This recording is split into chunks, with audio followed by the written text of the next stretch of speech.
Kumusta po kayo lahat dyan mga kababayan? Welcome back sa PH Update. Muli po tayo nagbabalik sa panibagong reaction video.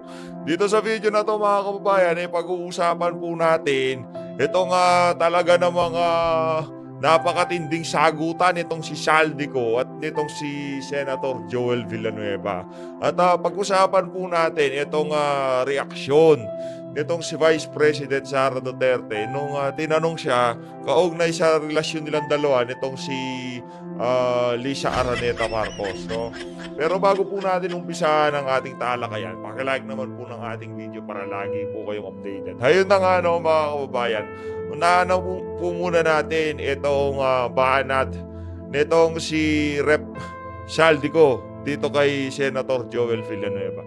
Ito po talaga yung naging mitya kung bakit talagang nag-init itong si Senator Joel dito kay Saldico. Ito po si Saldico, ito po yung pinaka-chismosong congressman ngayong mga panahon na to. No? Yan po yung pagmumukha ni Saldico sa mga hindi pa po nakakakilala. Yan po yung pinaka-chismosong tao, pinaka-chismosong congressman ngayong mga panahon na to. Ito po ang sabi nitong si Saldico, ha. Ito po yung kinainit ng ulo nitong si Senator Joel Villanueva. Kilala naman ho natin si Senator Joel Villanueva kung sino siya. Siya ho ay perpetually disqualified sa nadesisyonan ng ombudsman. Pero mukhang naapila ho niya. Ayun na po mga kababayan. Kung perpetually disqualified po itong si Senator Joel Villanueva ay napakalaking issue po niyan noong tumatakbo siya at noong nanalo siya bilang senador. Ang sagot po dyan itong si Senator Joel Villanueva sa banat po na yan, itong si Saldico. Mga kababayan, ito na lang, mabilisan na lang, no? Para hindi na humaba ang usapan natin dito sa mga marites na congressman na to, no? Kasi mga chismis po yung mga pinapakalat ng ibang mga congressman kaya mahirap na po talagang magtiwala at pakinggan ang mga sinasabi nila, no? Kanino po ba kayo mas naniniwala? Sa mga senador o dito sa mga congressman na nuknukan ng mga kayabangan? Kanino po kayo mas naniniwala? Dito sa ating Senado o dito sa House of Representatives? Ilatag niyo po sa baba ang inyong mga punto de vista at ng ating mapag-usapan yan sa mga susunod na ating mga video. Dumako naman po tayo mga kababayan dito sa no comment. Yan na nga ba sinasabi natin? No comment daw po itong si VP Sara Duterte nung tanongin siya kaugnay sa relasyon nilang dalawa nitong si Lisa Araneta Marcos. Mga kababayan, itong mga media na to, sa totoo lang, ano na lang yun kumbaga, sintido kumun na lang yun, kumbaga. No, nakita nyo na noong send-off pa ceremony kay Marcos Jr. Nakita nyo po kung paano binastos nitong si Lisa Araneta, itong ating Vice Presidente, ang ating pangalawang Pangulo. Ang sabi po dito sa report ng balita, bagamat sinabi niya maayos sila ni Pangulong Ferdinand Bongbong Marcos Jr., tumangging magkomento si Vice President Sara Duterte nang tanungin naman siya kung kumusta ang relasyon nila ni First Lady Lisa Araneta Marcos. Hindi na dapat no? Hindi na dapat tanungin yung mga ganong klaseng bagay kasi nakita naman po natin yung kabastusan na ginagawa ng ating First Lady sa ating Vice Presidente. At nakita rin po natin ang galaw ng mga konektado dito kay Lisa Araneta Marcos kung paano banatan itong pamilya Duterte. Nakita po natin kung sino yung mga malalapit na opisyal ng pamahalaan dito sa Lisa Araneta Marcos na to. At hindi po ligid sa ating kaalaman, malapit po dyan itong ating Speaker of the House. Okay? Ngayon po mga kababayan, pag kunik-konektahin nyo na lang po ang mga tuldok, connect the dots, malalaman nyo na po kung sino po talaga yung pasimuno dyan sa ICC, dyan sa mga kaso-kaso kay President Rodrigo Duterte, at sa mga pagbanat kay VP Sara kaugnay dun sa confidential fund, at napakarami pang aberya na idinulot ng administrasyon ni Marcos Jr. dito sa pamilya Duterte. Kaya naman mga kababayan, eto nga no comment na to, talagang nararapat lang yung no comment na yan, no? Pero yung relasyon nilang dalawa nitong si Marcos Jr. Mabuti naman daw, walang problema, sabi nitong si VP Sara Duterte. Kaso, VP Sara, kung ikaw naniniwala ka pa sa mga sinasabi sa iyo ni Marcos Jr., mapahanggang sa ngayon, nasa ilalim ka pa rin ng kapangyarihan ng kanyang pambubudol. Hindi ka pa rin nagigising, ika nga. Hindi pa rin po nagigising itong ating Vice Presidente. Panalangin na lang po natin siya na isang araw magising siya sa katotohanan na ang kanyang Apo BBM siya po ang talagang utak sa lahat ng nangyayari na to sa kanilang pamilya. Yun po ang nakikita nating komento ng ating mga kababayan dito sa PH Update. Kaya yun ang ibinabahagi ko sa ating mga tagapanood, taga-subaybay dito sa PH Update. Dumako naman po tayo mga kababayan dito sa report ng politiko na to, na kung saan Speaker Ferdinand Martin Romualdez on Tuesday directed the House Committee on Health to conduct a thorough review of the Philippine Health Insurance Corporation PhilHealth charter to expand patient benefits and includes free screening for early detection of cancer. Okay yan! Palakpakan natin yan. Galingan nyo lang, ha. Sana po sa mga ginagawang pag-eepal ng ating mga politiko, talagang makinabang ang ating mga kababayan. Yun lang po, ha. Pasalamatan po natin yan si Martin Romualdez. Alam naman natin pag-eepal lang naman. Alam naman natin na talagang pagpapakita sa taong bayan na ang puso nitong si Martin Romualdez para sa mga kababayan nating naghihirap, no. Pero ang bottom line dito, hindi para doon yung walang ganong puso yung si Martin Romualdez sa totoo lang mga kababayan. Kasi ang tagal niya na pong congressman, ang tagal na pong nasa House of Representatives yan. But ngayon mo pa lang naisip yung lahat ng yan Martin Romualdez, di ba? Kaya ang lahat ng yan pagpapapogi, pag-eepal, dahil napapabalita meron siyang ninanais na mas mataas na pwesto sa pamahalaan. Kaya niya ginagawa yan. Ngayon, kung magbinipisyo ang ating mga kababayan sa mga pinagagawa nitong mga crocodile, mga politiko na to, thank you. Maraming salamat. Trabaho nyo yan. Bigyan nyo ng magandang buhay ang ating mga kababayan. Ngayon naman po mga kababayan, dumako po tayo dito kay Sen Tulfo. Kaugnay po yan dito sa mga mamahaling sasakyan na pagala-gala sa ating kalsada na hindi po natin mawari kung yan bang mga sasakyan na yan na ipasok sa Pilipinas sa legal na pamamaraan. Baka smuggled ang mga sasakyan na yan, ha? Hindi dumaan hindi nagbayad ng tamang buwis. Ang mamahal po mga kababayan ng mga Bugatti Chiron na yan, no? 165 million kada isa niyan. Panoorin po natin itong banat, nag-expose po niyan itong si Senator Rapi Tulfo kaya panoorin po natin itong ating aksyonero sa Senado. President, with the permission of the body, I move that we proceed with the privilege speech and recognize Senator Tulfo to deliver his speech. Yes. Our distinguished colleague from Isabela, Davao, and the Republic of the Philippines, other than Senator Rafi Tulfo, is recognized, sir. Thank you, Mr. President. Good afternoon, Mr. President, distinguished colleagues. Kung natatanda niyo po, during the budget hearing last year ng Committee on Finance, akin pong tinanong ang mga opisyal ng Bureau of Customs tungkol sa dalawang Bugatti Chiron na nag-viral sa social media dahil pag-alagala ito sa mga kalye ng Metro Manila. Ang Bugatti Chiron ay isa sa pinakamahal na sasakyan sa buong mundo. Correct. Nagkakalaga ng $3 million kada isa. Ulitin ko po, $3 million kada isa. Marami na pong nangyari. $3 million kada isa. Araw na yun. Panoorin po natin video. Early as now, medyo kinukongratulate ko po ang Bureau of Customs for recovering one of the two Bugatti Chirons last February 9. Pero, Mr. President, bago nakamtan ang tagumpay na ito, sandamakmak na kapalpakan muna nangyari at nakapasok itong Bugatti Chiron na ito nang walang record sa customs at narehistro pa sa LTO. Mr. President, I come before this chamber because of the irregularities that have been flagged to me regarding these Bugattis. Una po, nung ito ay tinanong ko noong Nobyembre kung nagbayad ba ng customs duties ang mga ito, agad akong sinagot ng wala sa records ng Bureau of Customs na ito ay Naku. nagbayad ng duties and taxes. Yan na nga Ang ba? dalawang Bugatti. They confidently told me that they looked at the records from 2019 onwards at wala daw talaga. Sa nakita niyo po kanina sa video. Imagine, mga mismong ahensya na po ng ating pamahalaan, napapalusutan. Sa tingin natin, hindi napalusutan yung mga yan. Hindi po tayo naniniwala dyan. Merong nagbayad ng padulas sa mga yan. Ha? Hindi po tayo naniniwala dyan.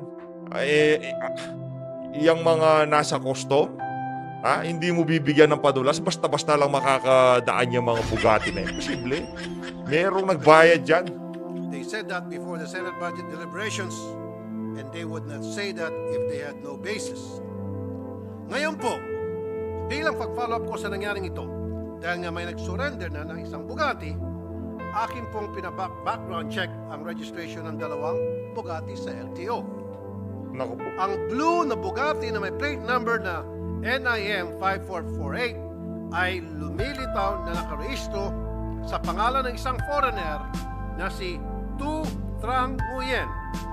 At ang pulang Chinese. Bugatti na may plate number NIM 5450 ay nakarehistro naman kay Meng Jun Zhu. Sa pag-aaral ng mga dokumentong pinasa nila sa LTO upang ito'y marehistro, may kita na itong dalawang sasakyan ay magkasabay na prinoseso. Naku Pareho po. itong in-import ng Frebel Import and Export Corporation na ang bill of lading ay may petsang December 24, 2022 at ito'y sabay na narehistro sa LTO noong May 30, 2023. Ngayon, ang tanong ko po, paano ito narehistro sa LTO kung hindi ito nagbayad ng customs duties? Ayon sa sinasabi ng mga nakapanayam natin dito noong Nobyembre. Salungat ito sa mga dokumentong sinumiti sa LTO kung saan may kambala certificate of payment ang dalawang Bugatti na ito na inisyu ng Bureau of Customs. Noong December 27, 2022, nagbayad ng mahigit kumulang na 24.7 million ng Frebel Import ng customs duties ayon sa record na naisumiti sa LTO. Ang certificate of payment na ito ay pirmado ng customs collector na si Harold Agama at ng examiner na si Rosario De Leon. Sabi ng mga customs officials dito nung budget hearing, walang binayad. Pero Naku po. ang sabi ng dokumento na pinasa sa LTO, meron. Ayan na nga ba sinasabi Saan po natin? nangyaring himala, Mr. President? Noong panahon na ito, 2022, ang Customs Commissioner ay walang iba kundi si Yogi Filimon Ruiz. Marami akong nakukuhang balita na maluwag ang customs sa mga information or importation ng sasakyan noong mga panahon na yon. Sa madalit salita, maluwag as in, maluwag ang smuggling. At sino naman itong si Yasser Abbas na Director for Imports and Assessment Services ng Bureau of Customs? Sa kanya dumadaan ang pag-approve ng mga pumapasok ng mga sasakyan.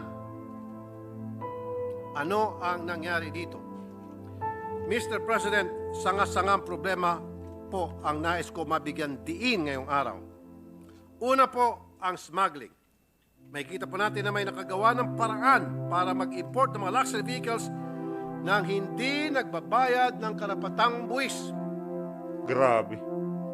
Ayon sa kaduda-dudang certificate of payment na sinabit sa LTO, 24.7 million lang ang binayaran ng kada Bugatti owner. Pero kung i-compute ito, mahigit 207 million kada Bugatti ang estimated duties and taxes na dapat sana nakolekta ng gobyerno. Ibig sabihin, naluging gobyerno ng 183 million pesos kada sasakyan. For a Grabe. total of 366 million pesos ang nalugi. Ito kung tunay. Ito ay kung tunay ang mga dokumentong sinumiti nila sa LTO. Tinawagan po namin ulit ang customs tungkol sa certificate of payment na ito.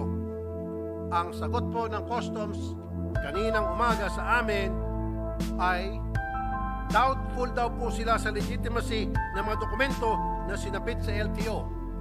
Hindi pa po kami kayang idiretso. Pangalawa, Mr. President, may problema po ang LTO sa kanilang registration process. Paano po ito nakalusot?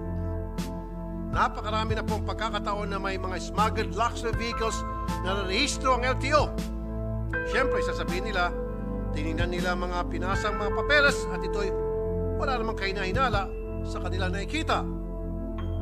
Ito na nga ang gusto kong matutukan natin dito. Sana maisaayos na ang modernization program ng customs para madaling mag-coordinate ang iba't ibang ahensya ng gobyerno tulad ng LTO. Dehado po ang taong bayan dito. Especially yung pagka mga luxury car, dapat talaga inaano yan, talagang bini-verify ng LTO diyan sa Bureau of Customs kung talagang nagbayad ng tax, no? Tamang tax sa pag-import ng mga sasakyan na yan. Yan ang problema po talaga. Talagang yung mga tao diyan sa BOC hindi po mapagkakatiwalaan. Kaya yung digitalization, yung i-digitalize na lahat ng transaction dyan. Di po natin alam kung ano nang update dun eh. Pero dapat talaga, wala nang taong nakikipag-usap sa mga na yan, puro computer na lang. Mahirap po eh. Pagka yung proseso, napasukan na ng mga tao, talagang makukurap at panigurado. We have to implement already the National Single Window Program. Itong customs, they keep on delaying it sapagkat sila ay kumikita dito. Correct. Just this year, we gave them a budget of more than 1 billion pesos for their modernization program. This should be utilized to enhance our ability to collect customs duties efficiently. Napakamakapangyarihan po nitong mga Bugatti owners. May galamay sila sa napakaraming ahensya ng gobyerno.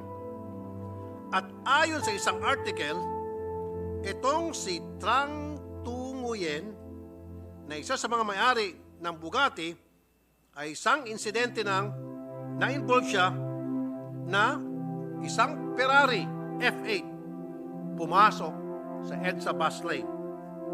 Hoy, Ibig sabihin, marami pong exotic cars itong tao ito.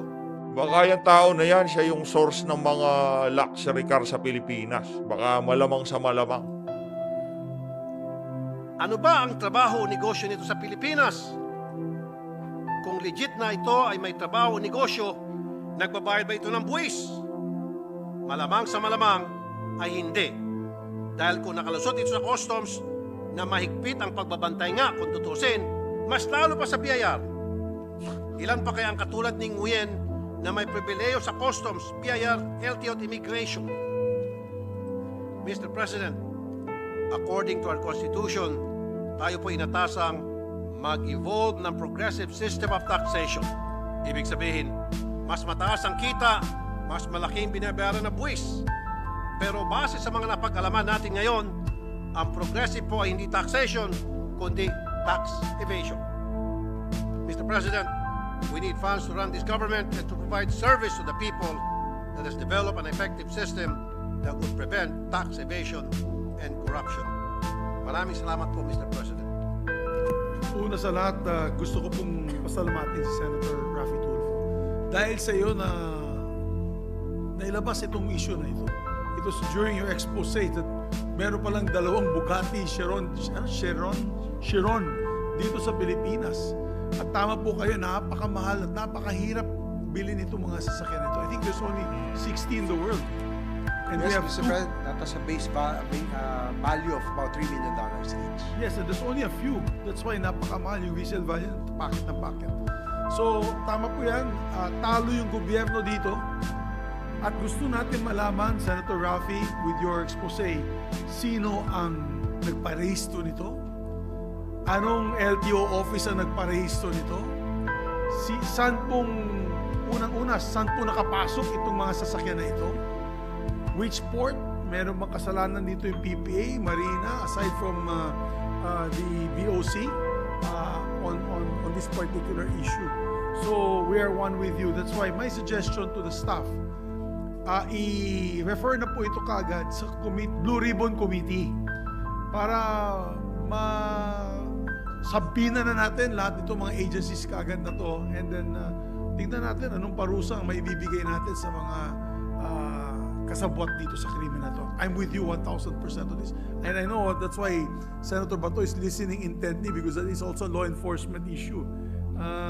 Smuggling is, imagine kung nakaka-smuggle sila na napaganda sa sasakyan. Ano pang na-smuggle kaya nila before that? Could be Correct. drugs. Could be drug paraphernalia and equipment. So, I'm with you there. And Ayun na nga no, mga kababayan, dito na po natatapusin ang ating reaction video. Ang bottom line dito, ang good news dito, naisoli na yung